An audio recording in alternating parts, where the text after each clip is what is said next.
biggest question surrounding the Las Vegas Raiders right now isn't about who's starting at quarterback or how the offensive line is shaping up. It's whether or not this team should take a serious look at signing cornerback Jaire Alexander. And let me tell you, this topic has sparked a wildfire of opinions, reactions, and debate across Raider Nation. The minute news broke that the Green Bay Packers decided to cut ties with Alexander, the speculation started flying. But as tempting as it might be to jump to conclusions, there are layers to this situation that we need to unpack before coming to any real verdict. Jaire Alexander didn't get cut just because he had a down year. This isn't some average player getting released to make room for younger talent.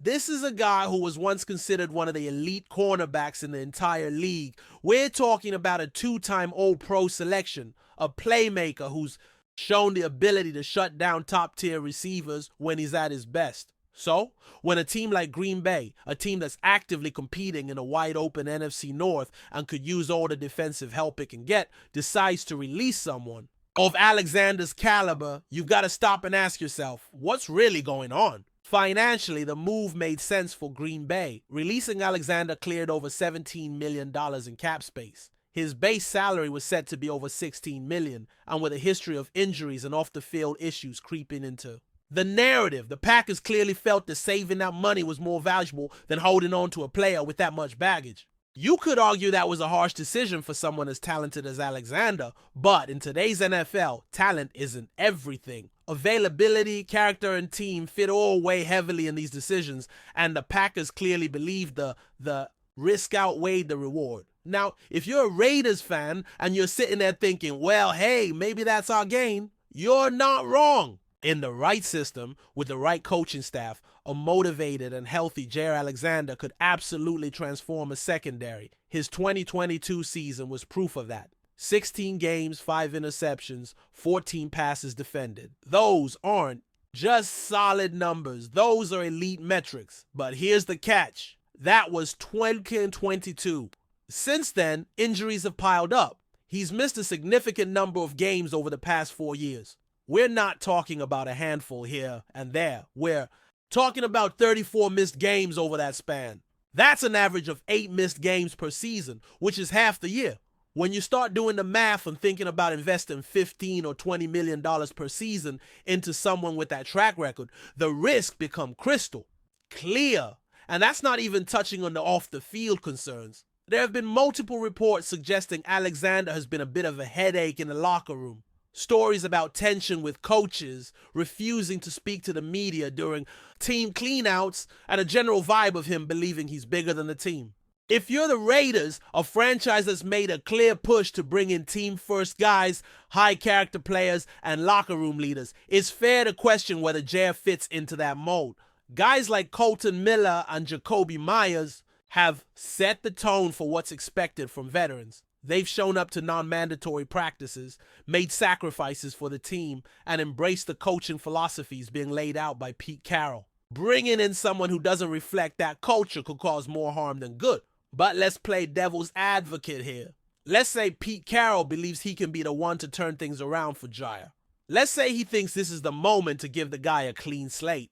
Pete has a reputation for being a player's coach. He's someone who has consistently gotten the best out of guys who were written off elsewhere. If anyone could hand Alexander that much-needed slice of humble pie and get him focused again, it might just be Pete. And if that's the case, then yes, Alexander would almost instantly become the best corner on this Raiders roster. That's not a knock on guys like Jacorian Bennett, Eric Stokes, or Darian Porter. They've shown flashes, and the potential is absolutely there. But Jaire, when locked in, is on another level. The Raiders also have the financial flexibility to pull off a move like this. They're sitting on over $36 million in cap space, which puts them among the top teams in the league when it comes to spending power. They don't need to get into a bidding war, but they could offer a short-term, incentive-based deal, something along the lines of a 1-year prove-it contract. Maybe even structure a 3-year deal where only the first year is guaranteed, giving them an easy out if things don't work out. That way, you're not tying your hands financially, and you give Alexander the motivation to earn a long-term commitment. Connections within the team could also play a role. Eric Stokes, who played with Alexander in Green Bay, could be a key voice in this decision. Those two reportedly had a strong bond early in their careers. They attended events together, were seen working out together, and shared time off the field. If Stokes were to go to the coaching staff and vouch for Alexander, say that he knows the guy, knows how to push him, and believes he's worth a gamble, that might be enough to sway some decision makers in the building. On the flip side, if Stokes quietly advises the team to stay away, that might seal the deal in the other direction. But we can't ignore the other side of the coin. Despite the talent, despite the possible fit, and despite the connection to Stokes, the Raiders seem genuinely confident in their cornerback group right now. Reports out of minicamp and OTAs have been overwhelmingly positive. Bennett, Stokes, and Porter are all making plays. There's a healthy competition brewing. Even in the nickel corner spot, where there's still some uncertainty, guys like Thomas Harper and Darnay Holmes are making pushes to earn a role. When you're seeing that kind of development from young players, do you really want to bring in someone who could disrupt that growth or change the energy in the room? And again, availability has to be the cornerstone of any big signing. The Raiders have made it clear that they're building something for the long haul. That's why they've been focused on the draft, player development, and sustainable roster building. Signing Jaire Alexander means taking a detour from that path. It's a high-risk, potentially high-reward move, but it's not one you make, unless you're absolutely convinced that it won't blow up in your face. And if you're looking at the last few years of his career, the locker room whispers, and his durability issues, there's a lot of evidence to suggest that the risk might not be worth it.